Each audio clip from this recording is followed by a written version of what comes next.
एक प्राचीन काल की बात है जब पृथ्वी पर धर्म और सत्य का बोलबाला था। उस समय उशीनर देश में राजा शिवी का शासन था।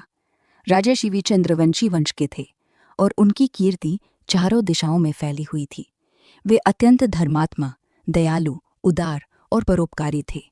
उनका राज्य समृद्ध था, प्रजा सुखी थी और कोई भी व्यक्ति भूखा या पीड़ित नहीं रहता था।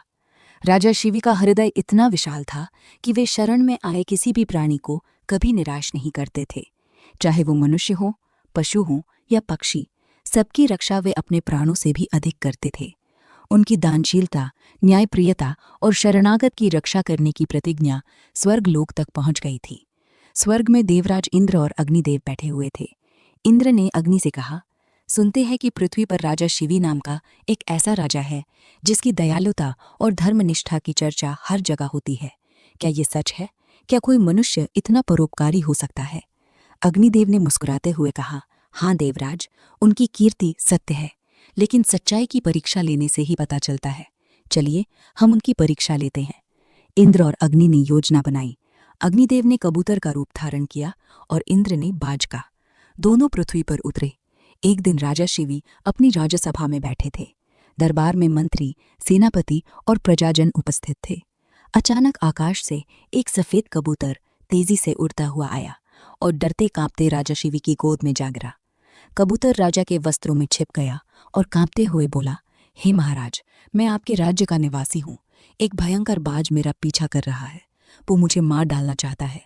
आपकी दया और उदारता की ख्याति सुनकर मैं आपकी शरण में आया हूँ। कृपया मेरी रक्षा करें, अन्यथा मेरे प्राण नहीं बचेंगे। राजा शिवी ने कबूतर को सहलाया। उनका हृदय दया से भर गया। उन्होंने दृढ़ स्वर में कहा, हे पक्षी, चिंता मत करो। जो मेरी शरण में आया है उसकी रक्षा करना मेरा परम धर्म है। मैं वचन देता हूँ कि जब तक मैं जीवित हूँ कोई तुम्हें हानि नहीं पहुंचा सकेगा। तुम निश्चिंत हो जाओ। राजा ने जैसे ही ये वचन दिया, वही समय एक तेज बाज आकाश से उतरा और राजा के सामने बैठ गया। बाज ने गंभीर स्वर में कहा, हे महाराज, ये कबूतर मेरा शिकार है। मैं भूख से व्याकुल हूँ। मैंने इसे बहुत दूर तक पीछा किया है। ये मेरा आहार है। कृपया इसे मुझे सौंप दें, आपकी कृपा होगी। राजा शिवी ने शांतिपूर्वक कहा, हे बाज, ये कबूतर अब मेरा शरणागत है। मैंने इसे प्राण रक्षा का वचन दे दिया है। मैं अपना वचन कभी नहीं तोड़ सकता। शरणागत की रक्षा करना राजा का सबसे बड़ा कर्तव्य है। बाज ने तर्क दिया, महाराज, मैं भी आपके राज्य का निवासी हूँ। विधाता ने मुझे शिकार करके जीवित रहने की व्यवस्था दी है। यदि आप मुझे मेरा आहार नहीं देंगे तो मैं भूखा मर जाऊंगा।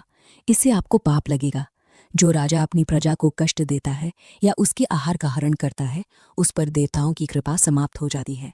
आप ऐसा पाप न करें। राजा शिवी विचार में पड़ गए। उन्होंने कहा, तुम्हारी बात सत्य है, लेकिन मैं वचनबद्ध हूँ। शरणागत का अतीत मैं नहीं जानता, पर अब ये मेरी रक्षा में है। इसके बदले मैं तुम्हें अन्य मांस का प्रबंध करा सकता हूँ। मेरे राज्य में बहुत से पशु पक्षी हैं, या राजकोष से कुछ उचित व्यवस्था की जा सकती है। बाज ने कहा, नहीं महाराज, मैं स्वयं शिकार करने में समर्थ हूँ। इसका प्रमाण ये कबूतर ही है जो मेरे पीछे भागा।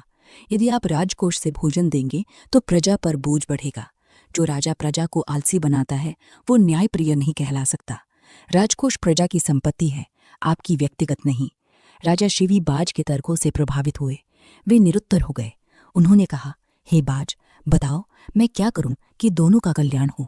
मैं कबूतर को नहीं दे सकता और तुम्हें भूखा भी नहीं रख सकता। बाज ने कहा, महाराज, आप राजा हैं और मैं आपकी प्रजा। प्रजा को संतोषजनक पारितोषिक दें।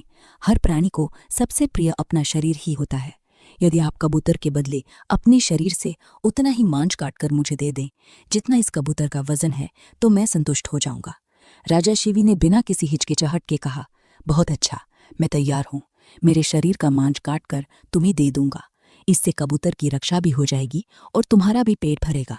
दरबार में सब स्तब्ध रह गए, लेकिन राजा का संकल्प दृढ़ था। उन्होंने आदेश दिया कि एक बड़ा तराजू लाया जाए। एक पलड़े पर कबूतर को रखा गया। दूसरे पलड़े पर राजा ने अपनी जांघर से चाकू से मांस का एक बड़ा टुकड़ा काट कर रख दिया, लेकिन तराजू का पलड़ा नहीं झुका। कबूतर का वजन कम था। राजा ने और मांस काटा, फिर और काटा। खून बहने लगा, शरीर कमजोर होने लगा, लेकिन पलड़ा नहीं हिला। अंत में राजा शिवी स्वयं तराजू के दूसरे पलड़े पर बैठ गए। जैसे ही वे बैठे, तराजू का पलड़ा झुक गया। दोनों पक्ष बराबर हो गए। आकाश से फूलों की वर्षा होने लगी। दिव्य प्रकाश फैल गया। बाज और कबूतर अपने वास्तविक रूप में बदल गए। बाज इंद्र बन गए और कबूतर अग्निदेव। इंद्र ने कहा, हे राजन, हम तुम्हारी परीक्षा लेने आए थे। तुम्हारी दानशीलता, वचन निष्ठा और दया अद्भुत है। तुमने एक छोटे से पक्षी की रक्षा के लिए अपना शरीर तक बलिदान करने को तैयार हो गए। तुम्हारी कीर्ति अमर है।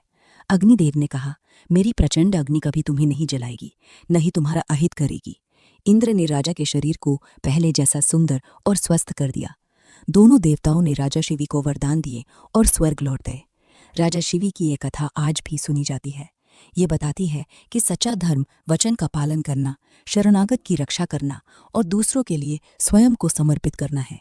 अच्छे कर्म करने से देवता भी प्रसन्न होते हैं और मनुष्य देवतुल्य बन जाता है। इसलिए सदा दया, उदारता और सत्य के मार्ग पर चलते रहो। अच्छाई का फल सदैव मीठा ही मिलता है। ये कहानी